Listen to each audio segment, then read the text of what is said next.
ఎలా పడితే అలా కొత్తగా కట్టిన ప్రాంగణంలో బ్రతకకూడదు.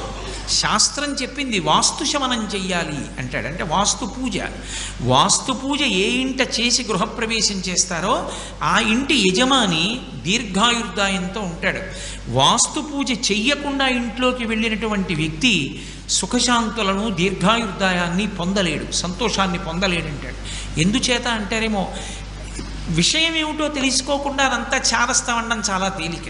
శాస్త్రం ఉత్తినే మాట్లాడదు. అన్నిటికన్నా బహుదోషభూయిష్టమైన విషయం ఏమిటి అంటే ఇల్లు కట్టుకోవడమే. ఎందుచేతనో తెలుసా? ఇల్లు కట్టుకునేటప్పుడు అనేక దోషాలు దొల్లుతాయి. అసలు మామూలుగా ఇల్లు కట్టుకుంటేనే దోషం దొల్లుతుంది. ఎందుచేత?